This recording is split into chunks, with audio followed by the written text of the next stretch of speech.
Então, bem-vindos, boa noite mais uma vez. Que bom ter vocês com a gente aqui para falar de um tema que é tão caro para a gente, né, Ana? Sim, sim. Boa noite, gente. Sou a Danusa, para quem não me conhece, e eu quero apresentar para vocês as nossas palestrantes de hoje do nosso Divercast. Rogéria Bastos, psicóloga, licenciada em pedagogia, doutorando em ciências do comportamento, especializando em psicoterapia para adultos neurodivergentes. Também tem especialização em terapia baseada em evidências, terapia em aceitação e compromisso, especialista em análise do comportamento, especialista em educação à distância, especialista em psicopedagogia, formação em mindfulness funcional e autora do livro Vivi e Seus Valores. Então, seja bem-vinda, Rogéria, nossa querida que é daqui já, da casa. E também quero apresentar a Ana Vera. Ana Vera é psicóloga, neuropsicóloga, doutora em ciências, master, mestrado em aceitação e compromisso para adolescentes e crianças e pais, pela Madrid, Espanha, especialista em neuropsicologia, atua como docente em cursos de pós-graduação e como consultório particular. Sejam bem-vindas, meninas. Obrigada, obrigada. Obrigada pelo convite. É um prazer estar aqui com vocês. Obrigada. Muito bom ter você aqui, Ana. Eu vou compartilhar a tela aqui para a gente dar início à apresentação.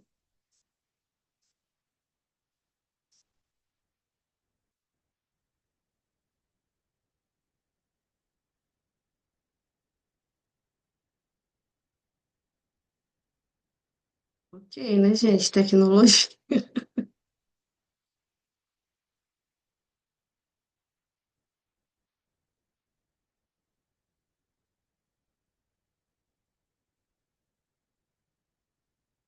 Estão vendo aí, Ana? Sim, está no modo apresentação. Tá todo mundo ok? Vendo? Ok. Todos? Muito bom. Então, gente, como vocês sabem, hoje esse encontro aqui é muito especial para a gente, que a gente vai estar falando desse tema e que eu espero que seja o primeiro momento de vários outros para a gente poder estar falando, né, sobre a arte na orientação parental neurodivergente. Eu começo falando aqui com vocês sobre neurodiversidade, porque é comum a gente ver, talvez vocês já tenham visto, as pessoas definirem a neurodiversidade e a neurodivergência, colocarem ali tudo na mesma caixinha, né? Como se fosse tudo a mesma coisa. Então, a gente achou por bem começar por aí, para a gente poder tirar essa dúvida e poder estar conversando um pouquinho depois, tá? Esse termo neurodiversidade, ele veio a partir da Singer, lá em 1998, que foi inclusive o tema de uma tese dela. E o que é essa neurodiversidade? Ela abrange toda e qualquer pessoa, se refere a uma variabilidade constitutiva e legítima do desenvolvimento humano. Então, ela afirma que todo ser humano, independente de diagnóstico, todos, quando a gente está falando de ser humano, nós estamos falando dessa neurodiversidade. Tá? E como que surgiu isso? Ela criou esse termo assim como uma luta ali por direitos mesmo, direitos humanos, e para se afastar, mesmo enquanto uma mãe neuroatípica, né? E para se afastar da questão medicamentosa, a visão biomédica, onde coloca a neurodivergência como uma doença, muitas das vezes, não vamos generalizar, né? Mas afastar a questão de diferença e aproximar mais da neurodiversidade. E daí vem a questão da neurodiversidade, que a gente está falando de todos. Então, não existe uma única maneira de se estar no mundo. Eu fiz questão de deixar essa observação aqui para a gente poder, a partir de agora, quem tinha alguma dúvida, começar a pensar nisso. Quando nós estamos falando de neurodiversidade, nós estamos falando de todos nós, né? Como a Singer lembra, eu estou falando do Homo sapiens, né? Sobre o restante, a biodiversidade cuida. E aí, vem a Legoi e a gente sabe que toda vez que alguém faz uma pesquisa, que descobre uma coisa, nova, ou traz uma nova temática, quer revisitar coisas que já existem, ainda bem, né? Vem outra pessoa e para poder colocar o do ponto de vista. Ainda bem que existe isso, né, gente? Porque senão pararia tudo. E a Legô, ela é uma psicóloga canadense e que tem algumas divergências em relação ao que a Singer traz, né? Então, ela coloca como a neurodivergência, ela define como assim, a neurodivergência para ela é uma neurodivergência estendida, que vê a pessoa para além das lentes de qualquer diagnóstico, para além do cognitivo da pessoa, né? Então, aí quando a gente está neurodivergência aqui, mas é neurodiversidade, que ela fala que vê para além das lentes é quando ela está falando da neurodiversidade. Meio que assim, uma crítica em relação à definição que a Singer traz. E aí ela define a neurodivergência falando que ela trata-se da variação neurológica ou neurocognitiva que é naturalmente encontrada na população humana. Então, dessa variação, quando a gente está falando dessa neurodivergência, né? Aquilo que sai daquele padrão cognitivo típico. Então, é sobre isso, que nós estamos falando da neurodivergência. Aí ela alerta para o seguinte: se todos podem ser neurodiversos, é quase impossível que todos sejam neurodivergentes. Aí a gente já vê um movimento aí, já lá em relação à Singer, né? Porque aqui ela está usando neurodiversos aqui como um sinônimo de neurodiversidade. Não sei se vocês percebem isso. Mas a Singer já fala, olha, evite usar neurodiversos, porque quando a gente está falando de neurodiversos, nós estamos falando de um lugar. E se nesse lugar tem mais de um ser humano, nós estamos falando de neurodiversos. Mas, como essa palavra tem sido utilizada como o que está sendo proposto aqui, né, pensando nessa neurodiversidade, e tem sido aceita, então, ah, tudo bem, usem, mas se puder, evitem. Né? E quando a Legô traz aqui para a gente que é quase impossível que todos sejam neurodivergentes, veja, se a gente fala que a neurodiversidade está abordando todos nós, né? Sejam neurodivergentes, neurotípicos. Então, como assim?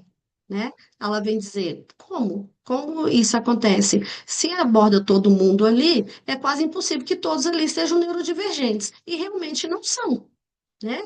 Aí é o que ela diz, que, então a neurodiversidade é um termo que inclui. E a neurodiversidade, neurodivergência, exclui, né? Se a gente for olhar a partir dessa perspectiva, faz todo sentido, né, gente? Mas o que a Cindy está querendo dizer é que existem várias maneiras, como eu disse antes, para a gente poder estar aqui no mundo. Então, eu trouxe aqui algumas palavras, algumas frases aqui para vocês, que eu gostaria de convidá-los, assim, a pensar aqui comigo. Um momento meio assim de reflexão mesmo aqui, como se a gente estivesse fazendo um mindfulness. Então, eu convido a vocês a refletirem sobre isso. Precisamos falar e pensar a respeito das expectativas sociais impostas às pessoas estigmatizadas. E eu acho que a gente estar aqui hoje falando sobre isso já é um passo. E eu pergunto a vocês, até onde elas podem ir para esconder sua singularidade? Até onde essas pessoas, dentro de um quadro de neurodivergência, pode ir para poder preservar a sua singularidade, a sua subjetividade? Qual o papel que a sociedade desempenha no desenvolvimento e na manutenção da camuflagem, né? Do famoso mask? Será que a sociedade tem um papel aí, gente? A identidade de uma pessoa, ela é moldada por inúmeros fatores, incluindo o ambiente em que ela vive. E quem conhece um pouquinho aqui da análise do comportamento sabe que já o Skinner já dizia isso, né?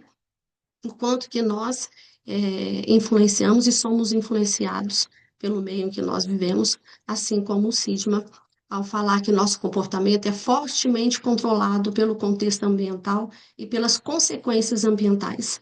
Não somos imunes a esse meio que a gente vive, né? Seja ele um ambiente de trabalho, um ambiente familiar, ou nas nossas relações, independente do tipo de relação. E aí, a gente entra nessa questão da maternidade, na questão parental, né? E a gente sabe que eu costumo brincar que as mães, né, a de primeira viagem, ali quando vai ter o primeiro filho, os filhos não vêm com bula, né? Eu costumo brincar. Então não vem ali aquele roteiro direitinho ali, como é que ele é, como é que funciona, como é que vai ser. Então sou mãe e agora. Não existe esse manual para as mães. E existem lacunas de suporte? Muitas. Aí talvez vocês vão me dizer, tá, Rogéria, mas hoje em dia, e eu concordo com vocês, existem cursos, né? Então essas mães fazem cursos, são super orientadas, coisas que antes eram impensáveis, não existia, né? Não existia, não se falava, se a gente for pensar lá atrás, lá nos anos 80, início dos anos 90, nem se falava em doula, por exemplo, né? Então, hoje existe um suporte, existe, mas não existe aquele suporte de dizer, olha, então, quando o seu filho nascer, vai ser assim, você vai responder desse jeito, né? Então ele vai ser assim, não tem como, não dá para saber. Só se aprende a ser mãe a partir do momento que você tem o seu filho ali, seja ele gestado por você, seja ele adotado, mas a partir do momento que você se torna mãe. Então, muitas mães nem sabem que a maternidade atípica existe, até se tornarem mães atípicas, como é o caso da Cindy, por exemplo, né? Então, por que que a gente traz isso aqui para vocês? Para a gente poder pensar justamente na questão de que, a partir daquele momento ali que a mãe recebe, né, aquele diagnóstico do filho, é que ela vai aprender a respeito daquilo ali. Então, esse diagnóstico às vezes vem logo cedo, né? Às vezes com a criança lá, já no início, da adolescência. Hoje, né, a gente está vendo que cada vez mais tardio a pessoa descobre o que está acontecendo, o modo dela funcionar ali, de estar aqui no mundo, né? Então, imagina essa lacuna, o que que acontece com essas mães quando, sim, de repente eu preciso aprender. Estou agora nessa condição. Sim, os pais estão juntos com os filhos. Aí eu trouxe aqui para a gente poder pensar num filme. Quem não assistiu, desculpe, aqui o spoiler. E quem já assistiu, eu convido agora a assistir, né?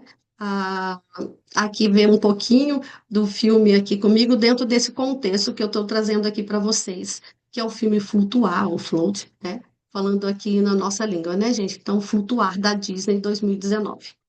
Então, ele mostra um pai atípico. Então, ele tem um filho que o filho flutua. Então, aqui, essa cena, ele está saindo da casa dele, ali na frente da casa, e o filho começa a flutuar. Ele solta o filho ali dos seus braços e começa a flutuar. Aí, de repente, ele vê algumas mães do outro lado da rua, e imediatamente ele pega o filho e leva para dentro da casa. O que que a gente está vendo aqui? Já aquele medo do julgamento e apontamento social.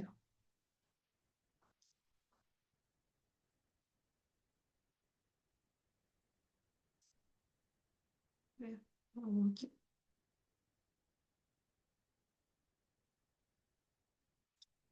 E aí, olha só, como as mães estão ali, as crianças e todo mundo assustado, porque afinal de contas não é todo dia que você vê uma criança flutuando. E aí, depois, num outro momento, ele resolve sair com essa criança e ele coloca um cordãozinho assim, segurando a criança, e mesmo assim ela começa a flutuar. Ele puxa, se esconde atrás desse carro, porque tem uma família saindo com seu, passeando com seu filho. E aí ele começa a colocar pedras na mochila da criança para que a criança não flutue. Veja que como a criança está vestida, né? Tudo bem escondidinho. E a criança se solta da mochila sem ele perceber, ela sai, obviamente, enquanto qualquer criança, ela está perto de um parquinho, ela foi brincar. Só que ali brincando, ela começa a flutuar. Ele pega a criança, sai cabisbaixo ali, e a criança querendo voltar e olha os olhares aqui, as pessoas olhando. Será que tem julgamento aqui? E aí o pai diz: por que você não pode ser normal? Pergunta para o filho. E aí eu pergunto a vocês aqui, depois a gente vai poder conversar, quantas vezes será que alguns pais neurotípicos já nos fizeram essa pergunta, né? Vamos conversar sobre isso. Isso para a gente poder entrar aqui na nossa neurodivergência e a camuflagem social. Por que que vocês acham, né, que ela acontece? Ah, esses pais não são bons o suficientes. A camuflagem ela pode afetar a sua maneira de estar no mundo para evitar consequências, né? Aqui Episton e Killian diz que pode ser consequências que elas chamam externas ou internas, para poder falar de consequências como bullying, exaustão e até mesmo burnout. Lembra que eu falei lá atrás o quanto que a gente é afetado por esse meio que a gente vive, né? Somos afetados e também influenciamos nesse meio.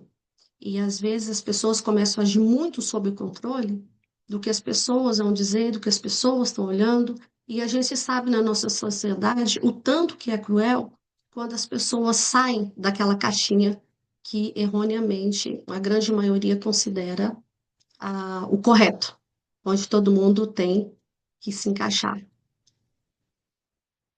E a camuflagem vem assim como uma maneira de se proteger muitas das vezes. E aí nós temos esse desafio parental, a dificuldade para agir diante das autoexpectativas, né? Então, se o filho não vem ali com todo um critério de como ele vai ser no dia a dia, as vontades, o que eu tenho que fazer com ele, se não vem, já é um desafio muito grande, né? Mãe, agora, pais. Então, existe uma autoexpectativa.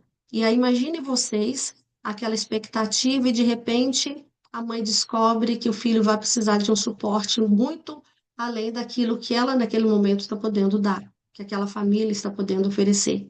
Então, tem uma tendência a ter um temor diante das cobranças sociais. Porque um olhar, como vocês viram ali agora nessas cenas do filme, é um olhar de cobrança, tem julgamento, né? Então, essa pressão social para ajustar comportamentos do filho, ajustar comportamentos da sua filha.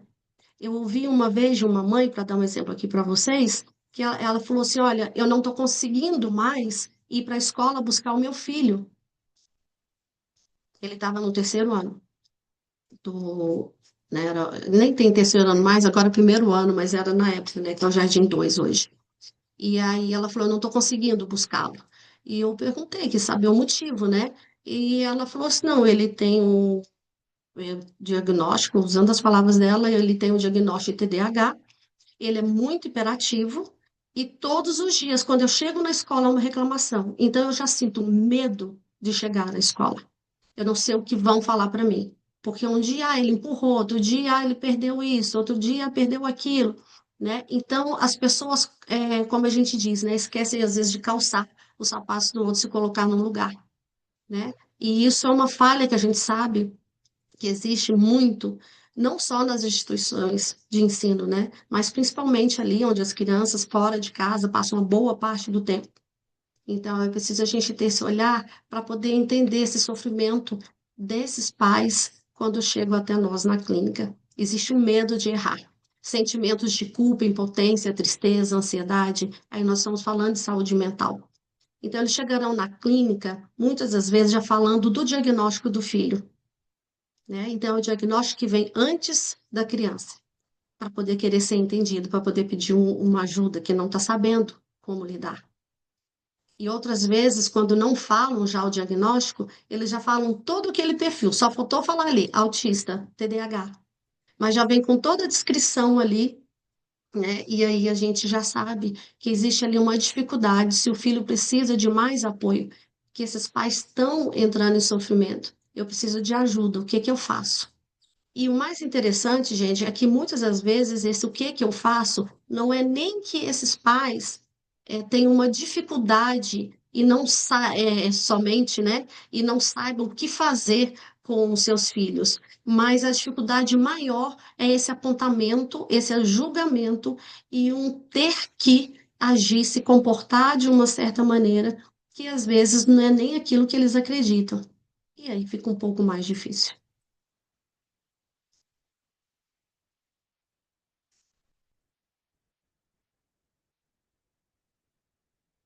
Vocês estão vendo a tela? Caiu a tela. Maravilha. Agora abriu, mas abriu no modo PowerPoint ainda, não é no modo apresentação.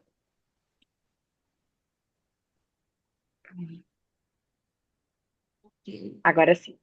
O que que a ACT, então, nos diz, gente, a respeito disso? Aí nós vamos ter um olhar ali a partir da fusão cognitiva, tá?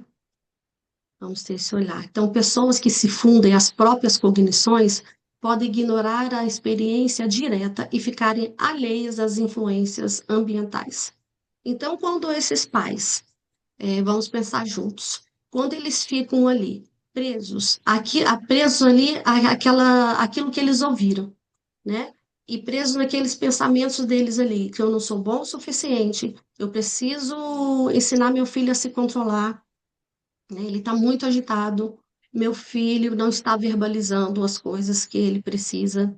Meu filho está silenciado e ninguém entende que ele não gosta de falar como as outras pessoas querem que ele diga, que ele gosta de ter o momento dele, ele não é respeitado desse jeito, o que que eu vou fazer? Então, a tendência é esses pais se fusionarem ali e esquecerem completamente essas influências ambientais que a gente falou agora há pouco, né? O quanto que isso influencia. Então, não é nem sobre o seu filho, não é nem sobre a sua capacidade ou incapacidade de, mas o quanto essas influências ambientais estão te colocando nesse lugar de fusão, te deixando fusionado e muitas das vezes impedindo para que você olhe a partir de um outro contexto.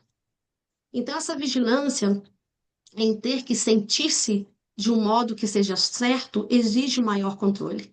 E a gente sabe que quando a gente tem o maior controle daquilo que a gente está sentindo, daquilo que a gente está pensando, gera sofrimento. Então, qual o maior problema? Nós não somos treinados para discriminar quando a mente é útil.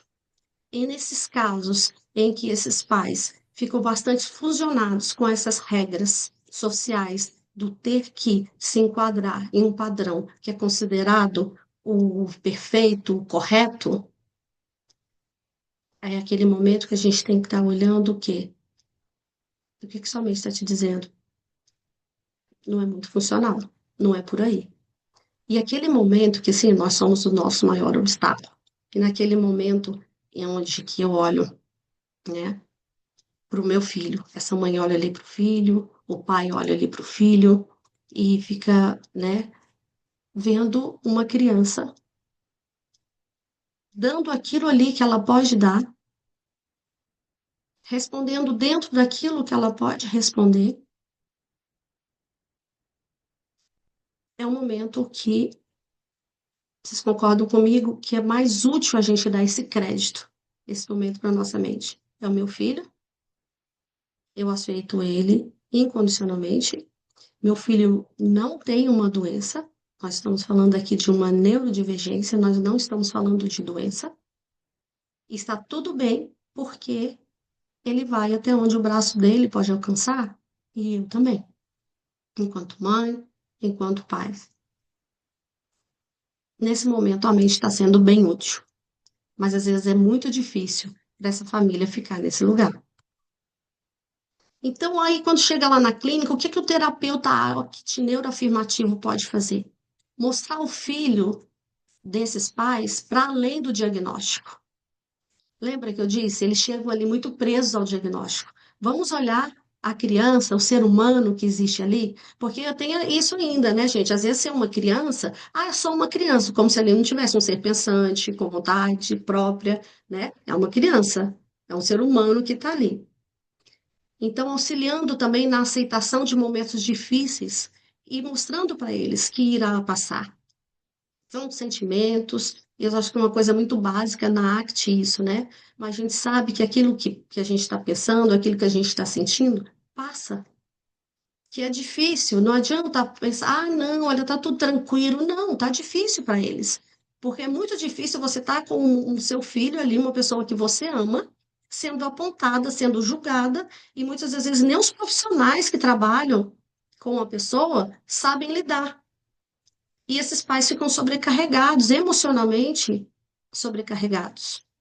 Eu já, uma outra mãe, tinha um filho de 4 anos de idade, estava numa escola particular e, e essa família foi convidada para uma reunião na escola, porque a escola queria que eles pagassem uma cuidadora para poder estar na sala com a criança, 4 anos de idade, porque ela estava demandando muito, porque ela estava muito hiperativa, essa criança não tinha nada que dissesse, ela é TDAH e tal. Não, mas aí eles já fecharam o diagnóstico, ela é muito hiperativa, já classificaram como TDAH e não pode estar aqui. A gente não tem condição. Ela tirou e levou para a escola pública. Então, na identificação de valores e como caminhar nessa direção, isso também é uma questão muito importante para a gente trabalhar. Eu acho que fundamental para trabalhar com os familiares, né? Com esses pais. O que que importa para eles enquanto pais, enquanto, né, eles estão ali nessa relação com o filho, com a filha ali? O que que é importante para eles? Como que eles podem caminhar nessa direção, sabendo que quando a gente está caminhando na direção daquilo que importa para a gente pode entrar em contato com momentos dolorosos, né, gente? Não é porque a gente está caminhando na direção de valores que vai estar tudo lindo, maravilhoso. O apoio diante de falas como as pessoas dirão que eu não sou uma boa mãe, eu preciso ajudar o meu filho a se comportar como os outros. O seu filho, ele não é nenhum. Já ouviram essa frase, né, das mães? Você não é nenhum outro, é você mesmo, então não se compare. Ele é único. A culpa é nossa. Ah, como isso é dito. Será que a culpa é minha? Eu não consigo mais, eu não sei o que fazer, eu já fiz de tudo, mas ele não quer falar, ele não quer estar com a turma, ele se isola. Será que a culpa é minha? Não, a culpa não é sua, né? E a culpa também não é do seu filho. Ele funciona assim e as pessoas, inclusive a escola, precisa se adequar ao seu filho, a essa criança, não é o contrário. Então, a consideração positiva incondicional também, quando a gente pensa nessa ajuda, né? A gente observar essa fusão para poder estar ajudando e ajudar de uma forma incondicional o seu cliente, adotando ali ativamente, adote ativamente as qualidades de abertura, curiosidade, empatia, compaixão e um desejo genuíno de compreender. Agora tem uma coisa muito importante, muito cuidado para essa empatia e essa compaixão não virar um capacitismo. Ana, a palavra que não sai, né? O capacitismo. Por quê? Às vezes fica, ai, tadinho do seu filho. Nossa, mãezinha, eu imagino o seu sofrimento. São falas capacitistas. Então a gente tem que ter esse cuidado. Individualizar a linguagem de acordo com cada cliente. Então, você não vai chegar ali dando uma aula de capacitismo, de compaixão, de curiosidade, de como ela deve fazer ou deixar de fazer essa mãe, né? Mas saber que dentro ali do que ela espera de você e daquilo que você ouve desses pais, como que você vai ser melhor compreendido para poder ajudar. Eu acho muito legal, eu acho que as contextuais têm isso, principalmente a ACT, de se fazer entender, né? Não é para poder complicar a fala ali, é de fazer ser entendida e também poder ajudar essa pessoa que está ali em sofrimento, por isso está ali buscando ajuda. Então, não presuma que alguém é incapaz ou pouco inteligente por causa de um diagnóstico, por causa de uma neurodivergência, né? Principalmente quando você estiver diante de uma criança com superdotação e altas habilidades. As pessoas às vezes confundem porque tem uma superdotação, a criança, altas habilidades, então, nossa, sabe muito. Como que tem dificuldade naquilo? É preguiça. Gente, ninguém é 100% bom em tudo.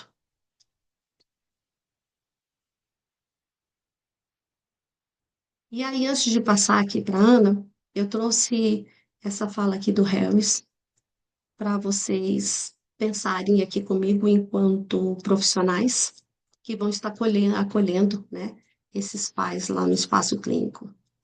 Quando abrimos espaço para o nosso próprio desconforto, mergulhamos fundo em nossa compaixão e criamos um espaço terapêutico sagrado, um lugar onde ficamos lado a lado com nossos clientes, para ajudá-los a curar seus passados, resgatar suas vidas e construir novos futuros. Então, nosso trabalho, embora muitas vezes estressante, é profundamente gratificante. Acredite, a gente pode fazer a diferença e ajudar.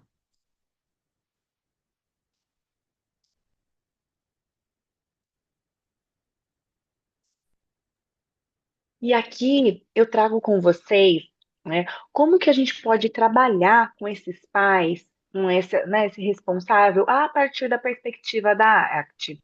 Então, é importante ali nos primeiros contatos, no contrato terapêutico, trazer para esses pais como funciona a ACT.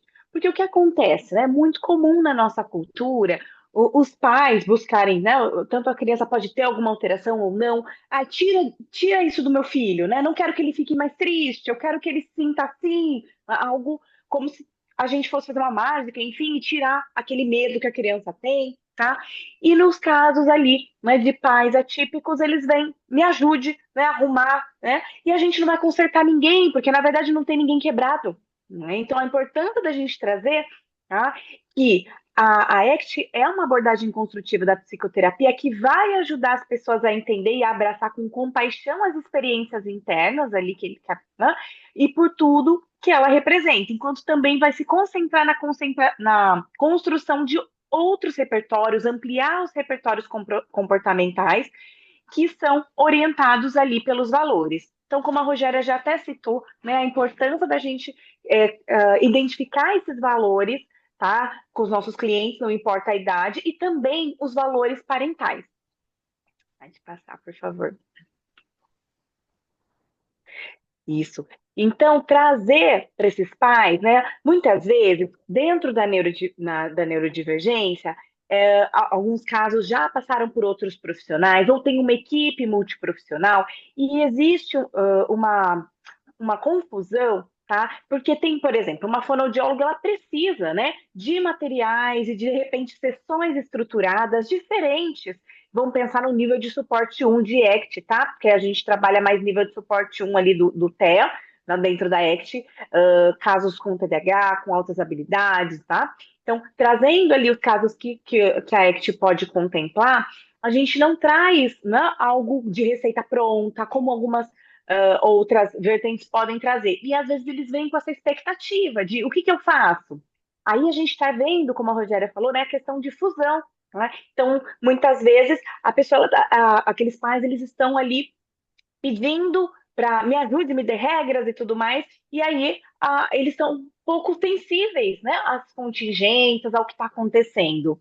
E aí nós vamos trazer para esses pais um modelo mais flexível, né, de flexibilidade psicológica, ajudando eles ali a entender os processos de mudança, capacitar, né, esses pacientes, os pais também, em vez de oferecer esses protocolos. Tá? Então, pensando em neurodivergência, muitas vezes eles já vêm buscando isso, até porque, né, tem muitas outras áreas associadas que precisam de algo mais estruturado. Aí a gente vai trazendo que a nossa forma de trabalhar é diferente. E a gente busca transmitir aquela vitalidade no processo, tá? Vou trazer algumas considerações que a gente pode fazer que ajudam na conexão. Então, o que tem de muito diferente ali, tá? Dentro das ações da ACT a conexão, são exercícios experienciais que os pais estão assim, ó, fusionados. A gente consegue fazer com que eles se abram ali e consigam olhar o que faz sentido para o contexto familiar. Tá? Vão potencializar, construir repertórios mais flexíveis para lidar ali com as adversidades, com o que está acontecendo com os filhos. Então é importante também a gente entender, né, quem são esses pais, o contexto, né? Acho que tem muito a ver com o que a Rogéria já foi falando ali, tá? Como que eles lidam com as demandas, quem que são esses pais, no sentido de Eles já sabem que o filho tem uma neurodivergência? Qual é? Né? Quais são as dificuldades que eles enfrentam? Ou eles vieram buscar terapia porque eles desconfiam? Ou acabaram de descobrir numa avaliação de equipe multiprofissional e estão te procurando em primeiro momento? Né? Entender com esses pais qual que é o contexto, o que, que eles têm de história, o que, que eles entendem pela aquela neurodivergência, né? O TDAH. Né? Ai, meu filho é TDAH, a gente já vê uma fusão ali, né? Uma questão também, já pegou o selfie. Ele não é um TDAH, ele tem o TDAH, ele é o João, ele é, né, a Ana, ela é a Ana, e não o TDAH. Então, esse descolar do diagnóstico também é importante, é um processo que a gente faz junto. Senão, gente, vira uma história de muleta, né? Ah, é porque tem TDAH, ah, é porque isso, é porque aquilo, né? Ah, é por causa do autismo. Né? E não, a gente está trazendo uma outra perspectiva, ajudar esses pais a entenderem que é o João que tem, né, ali o TEA, por exemplo, tá? Mas é o João. E o João não tem só o TEA, ele tem outras questões, outras características que não é só um diagnóstico. E aí a importância da gente olhar o diagnóstico, né, dentro das contextuais ali, como algo libertador e não que aprisione, que não rotule. O que é libertador? A família entender que tem questões neuroquímicas, né, que existem alterações ali no neurodesenvolvimento, que tem questões orgânicas também, e estarem abertos para as mudanças. Isso ajuda também nas adaptações escolares, de equipe, enfim. Né? Eu trabalho com, como vocês viram, o que elas contaram na neuropsicologia também, e é muito bacana quando os pais falam: ah, agora eu estou entendendo aqui meu filho, né? E a partir disso eles mudam até a forma de se relacionar com essa criança, tá? Com esse adolescente. Pode trocar aqui.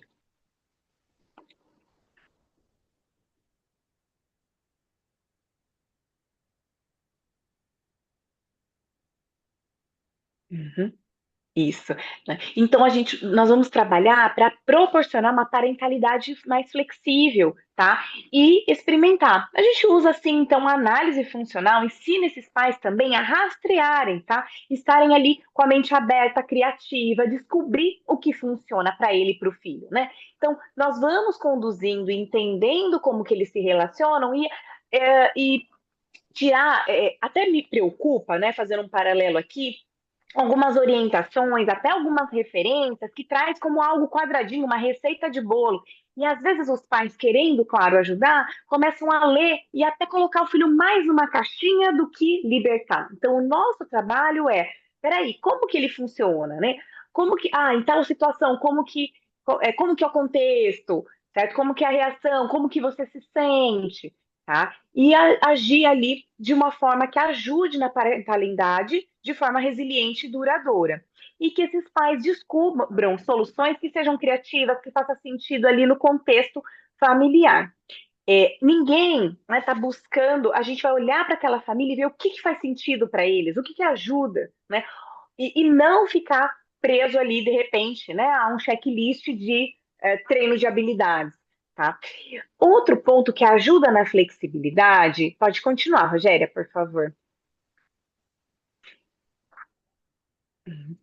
É quando a gente, né, além de trazer, claro, informações gerais, como eu estou falando aqui, tá? Entender sobre as neurodivergências, entender sobre se tem a questão do TDAH ou do autismo, das altas habilidades, é super importante. Mas como eu falei, né, esse cuidado, tá? De não se aprisionar ali e ser um checklist, né? Eu sou atrasado porque eu tenho TDAH. Eu faço isso porque eu tenho TDAH. Meu filho faz aquilo, né? Ele não socializa porque ele tem autismo, tá? Então, isso, infelizmente, tem cada vez mais crescido e aí vai num caminho diferente, tá? Inclusive, tem referências e livros quem trabalha com criança, assim, que acaba aprisionando mais, né? A gente tendo um olhar mais crítico aqui, vai vendo que o livro está mais trazendo regras prontas e deixando a família e a criança mais inflexível do que o contrário, que é o que a gente busca, que é a flexibilidade. E aí a gente vai buscar, então, informações que são relevantes e aprender, ensinar eles ali a rastrear o tracking, né? Que peraí, o que que funciona, o que que não funciona, né? Em que situações vão funcionar. Então, isso vai ajudar a cada família a ver como que vai, né, conduzir ali. Aí pode mudar, por favor? E a gente parte ali, primeiramente, a Rogéria já comentou sobre os valores, né? Nós vamos precisar, tem algumas pessoas que até falam, nossa, praticamente uma terapia com os pais, né? Né? Por quê? Porque nós vamos olhar esses valores pessoais ali desses pais, tá? Para isso, muitas vezes a gente vai ter sessões de ouvir como foi a história de vida deles, o que que eles conhecem por tal diagnóstico, né? O que que eles pensam? Ai, meu filho não vai conseguir trabalhar, ele vai ter uma limitação, nunca vai vencer nada. Tem pensamentos ali que acabam fazendo com que eles, né, se fechem e muitas vezes a relação familiar fica comprometida. Entra a questão do burnout, entra a questão, né, de sobrecarga. Então, a postura do terapeuta é muito importante, né, nós colocarmos de uma forma empática, com curiosidade, buscando conexão. Não sabemos, né, dentro da ACT é de igual ali, né, na mesma direcionamento. Então, perguntar como que é estar aí no seu lugar para esses pais. Né? Aí eles contam, nossa, foi no aniversário, e aí o meu filho começou a girar, né? Que ele tem uma estereotipia e tudo mais, e aí eu fiquei sem graça e tudo mais. Como que você se sentiu? Né? Como que as pessoas te trataram? Ai, a minha família está cobrando que eu não dou educação, porque meu filho não para de pular. Então, como que é o contexto que essa família está inserida? Quais são as emoções que esses pais sentem? Então, por mais que a gente, nossa, tenha muito estudo de repente, né, por um assunto, aquela família é única. E não basta, né, ter ali um conhecimento prévio sobre o TDAH. Cada um funciona de um jeito. E olhar isso é extremamente importante, né? Muitas vezes, mãe, como que tá aí no seu lugar? O que que você está segurando, né, de barra? Eu já tive pais, né? Era uma mãe, na verdade, nesse caso que eu estou pensando, ela me pressionava demais. Mas é isso, não está melhorando aqui. Autismo nível de suporte 1. Aí eu parei, me senti pressionada, também entrei ali e falei, peraí, deixa eu, né, me desfusionar da terapeuta que não está sendo competente, deixa eu entender. Chamei essa mãe, falei, como que é tá aí, né, com você? O que que você tem feito para você? Aí eu fui, ela desabou. Ela levava o menino em terapia todo dia. O pai trabalhava um monte para pagar tudo isso. Ela trabalhava bem menos, que ela era autônoma. Mas tinha uma cobrança muito grande que ele não conseguia avançar na fala. Tinha uma cobrança social que ele continuava pulando. Enfim. E aí eu entendi que toda essa pressão que vinha em cima da mãe, né, ela estava, sabe, assim, precisando de muita ajuda. E então a importância de dar esse espaço. E quando a gente conseguiu acolher, a gente conseguiu olhar os caminhos, olhar as melhoras dele, tudo que ela fazia, né, a olhar para a sensação de incompetência que ela sentia. Gente, nunca mais essa mulher me cobrou. Ela começou a valorizar cada detalhe que, assim, incrível, né?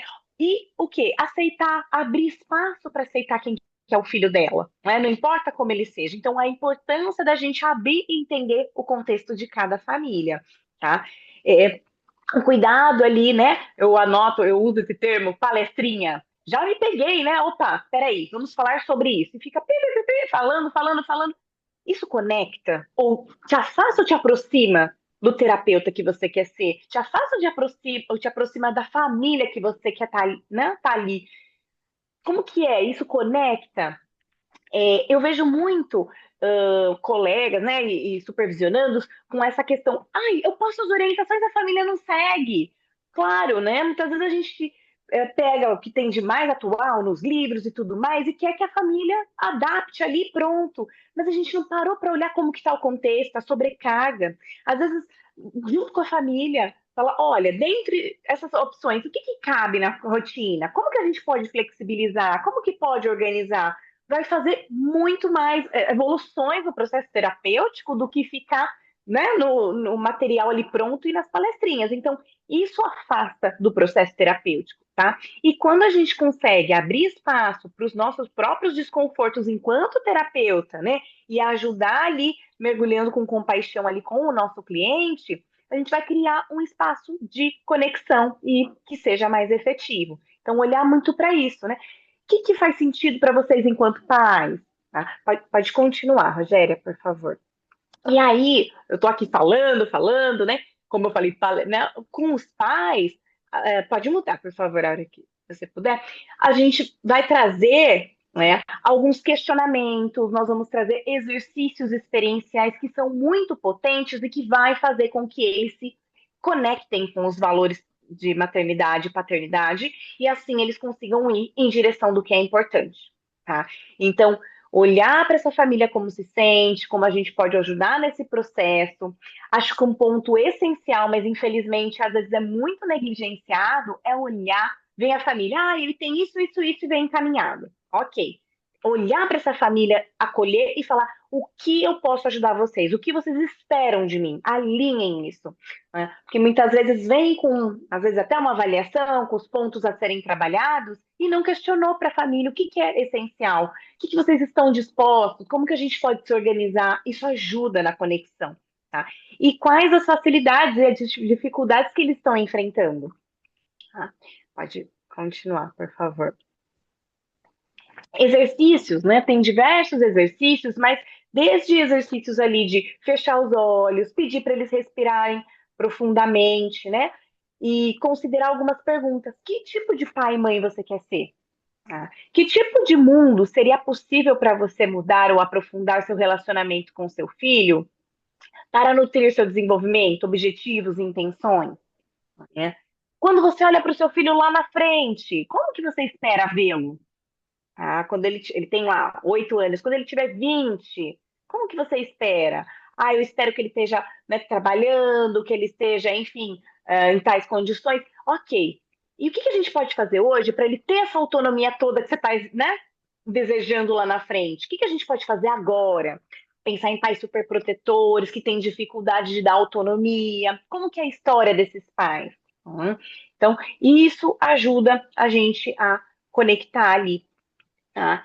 E ajudar esses pais a verem sentido nos processos, tá, de terapia. Pode continuar.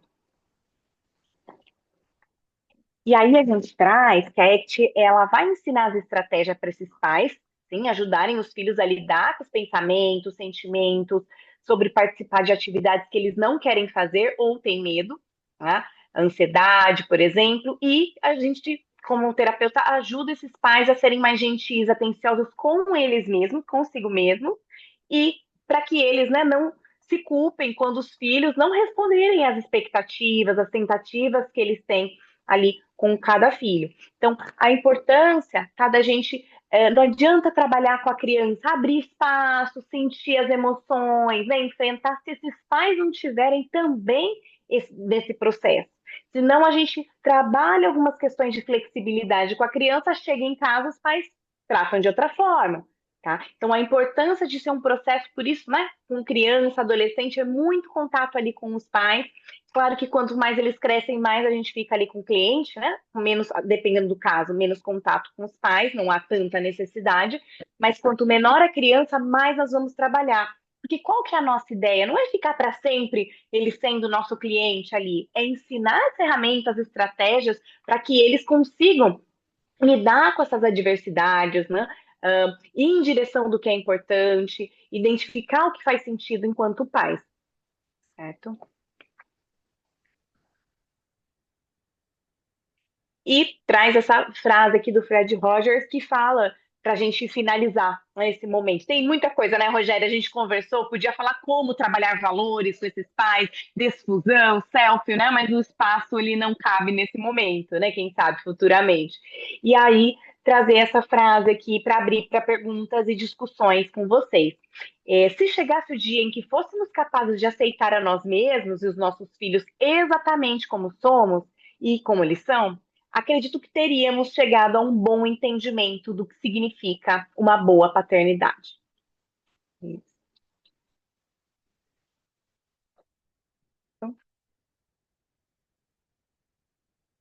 Obrigada.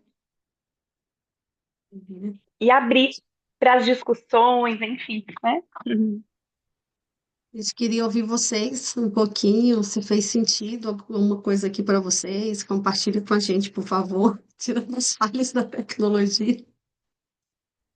Quem tiver vergonha de falar, pode escrever no chat, a gente lê, ou levanta a mãozinha aqui.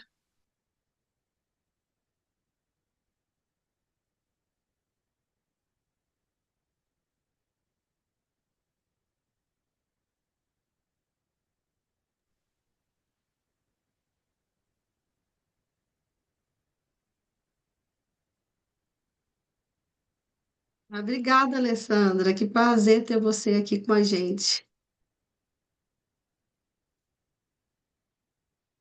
Boa noite, eu não sei se vocês estão me ouvindo. Sim, perfeitamente. Pode falar. Boa noite, obrigada, Rogéria, Ana. Eu até compartilhei com vocês, eu estou no doutorado agora, né? E vindo muito aí dessas demandas que vocês estão trazendo, que eu comecei em 2014 a trabalhar com neurodiversidade, né, dentro de escola. E desde então eu comecei a trabalhar com autismo, TDAH, altas habilidades e por aí vai.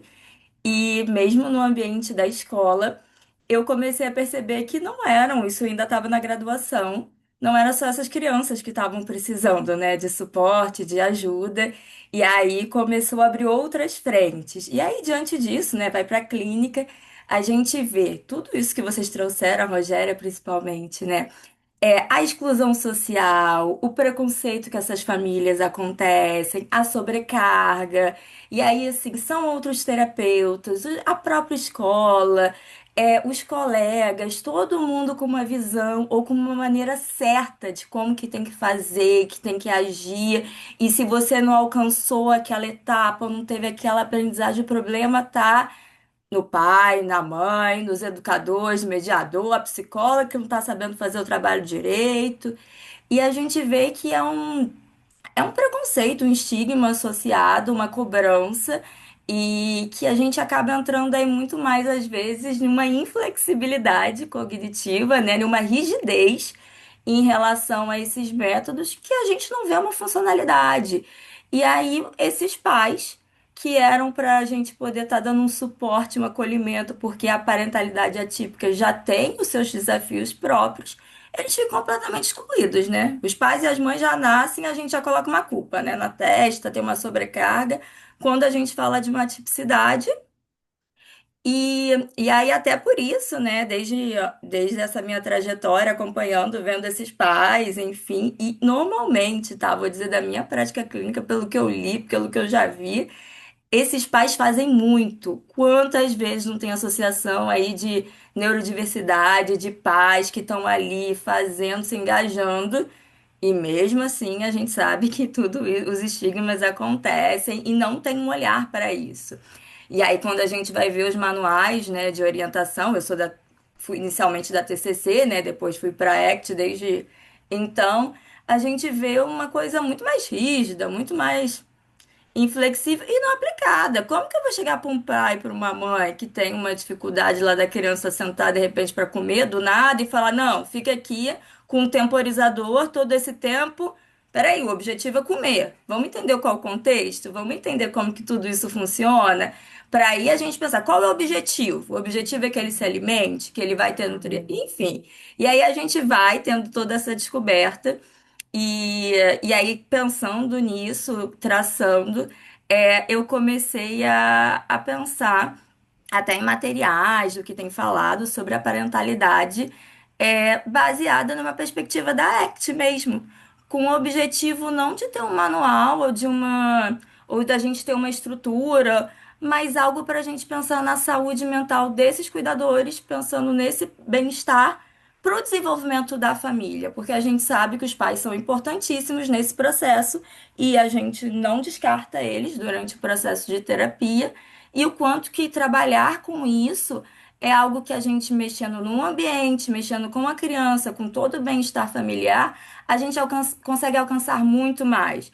E aí não adianta eu tentar ali no consultório fazer alguma coisa se esses pais não entendem que por mais que essa criança queira, em muitos momentos ela não vai conseguir, porque ela tem uma dificuldade ali dentro do que a gente esperaria, às vezes de ficar quieta, às vezes de não conseguir ficar com tédio, porque ela quer ter muito mais curiosidade. E aí trabalhar isso, entender isso e acolher essas famílias, eu acho que isso se torna essencial.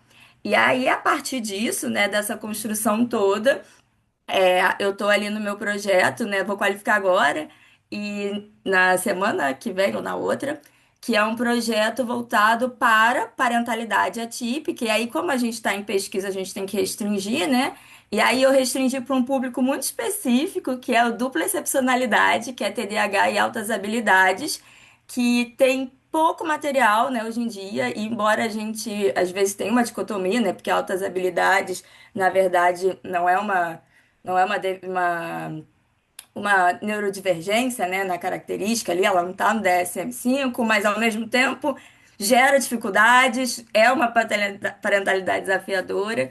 E aí, pensando nisso, para ajudar esses pais e promover o bem-estar dessas crianças, da família, da sociedade, do todo. E eu acho que quando a gente fala de ACT, principalmente, né, parentalidade também, a gente não fala só do indivíduo, né? Eu e o meu paciente. A gente está falando de um contexto social, a gente está falando de um todo que interfere.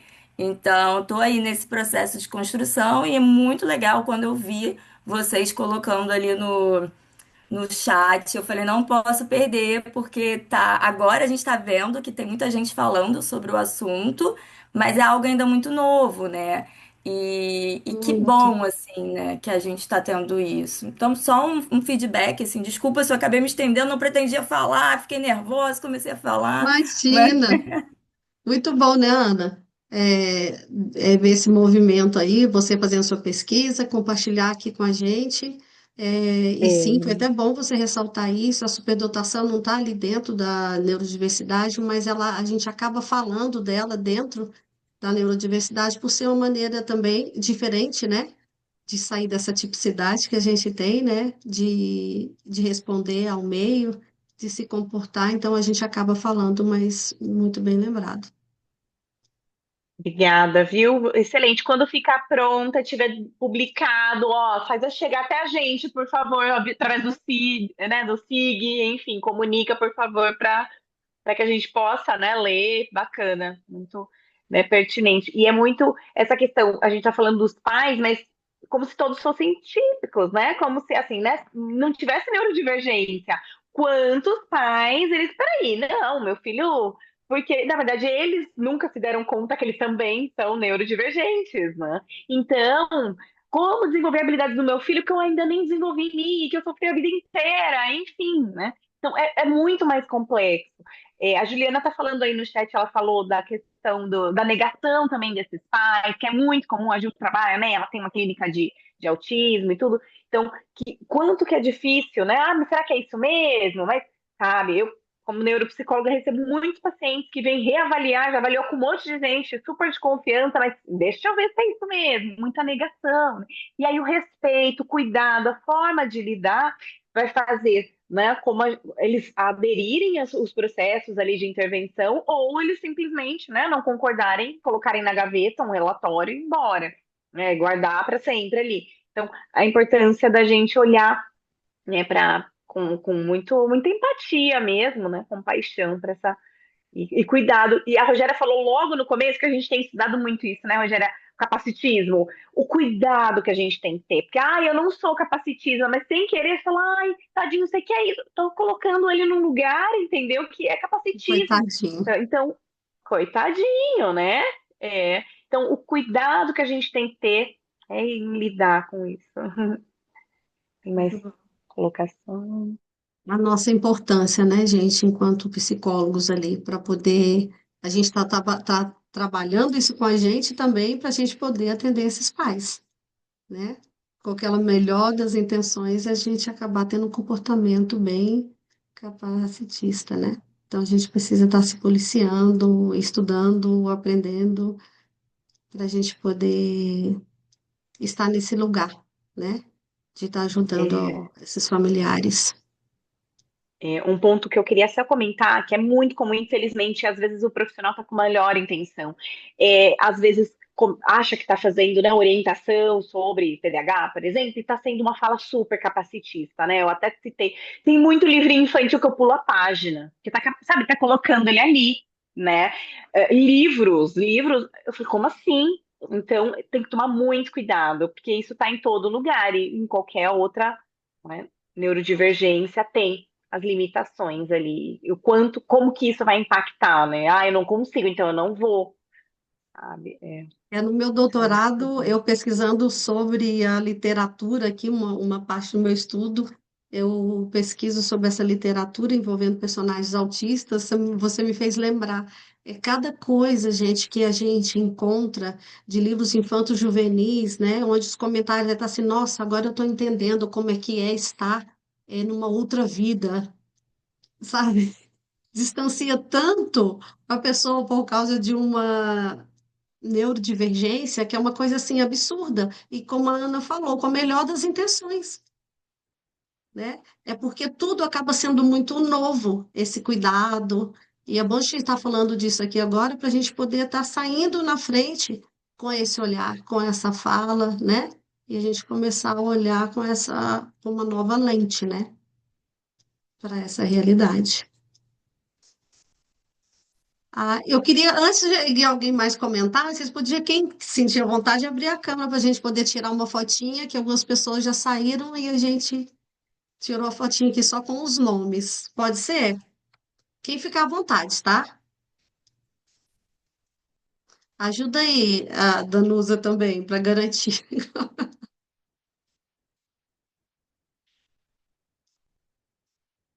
Ah, que lindo vocês. Vamos lá.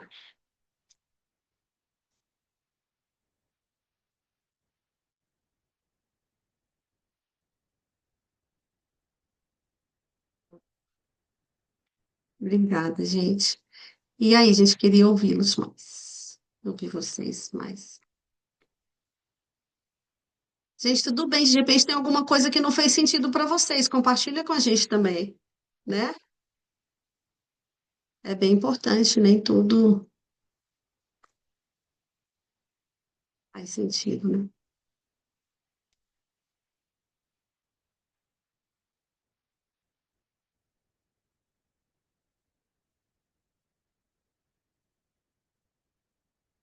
Vou olhar o chat aqui. Olha, quando a gente pensou, eu amo, amei, faz todo sentido. Ah, que bom, Mônica, obrigada. Bianca, todo mundo, desculpa, gente, eu não estou acompanhando o chat assim que eu perco total foco. Olha só, antes de a gente terminar, a gente quer agradecer demais, né? Mas a gente ainda tem tempo, vamos conversar. A, a presença de vocês aqui, que é tão importante, né, Ana? A gente está falando disso aqui, a gente sente como eu disse antes, uma lacuna tão grande para se falar sobre essa temática, e é tanta coisa, como a Ana disse, que a gente queria falar ainda, mas é só um primeiro passo. Tem coisas novas vindo por aí, porque eu acho que já vai agregar muito nessa, nesse caminho aqui, né, para a gente poder estar falando mais de inclusão, de neurodivergência, neurodiversidade, sem estar confundindo também a temática e poder estar acolhendo. Quer falar alguma coisa, Ana, antes da gente encerrar? Eu quero agradecer a presença de todos que estão aqui. Obrigada, viu? Foi um prazer estar aqui. E eu fico à disposição, de repente, né? Futuras discussões, conversas aí. Só escrever, né, pra gente. Mantemos aí. Obrigada pela oportunidade, viu, Sig? A Rogéria, a Danusa, mais o pessoal do Sig. Obrigada a todos presentes. Muito bom. Obrigada. Muito bom, é um prazer muito grande estar cada um de vocês aqui. Alessandra, quanto tempo que eu não te vejo? Nos veremos Faz aí tempo mesmo, saudade. nos congressos esse ano, né? Voltando esse presencial. Gente, brigadão, tá? Eu vou parar aqui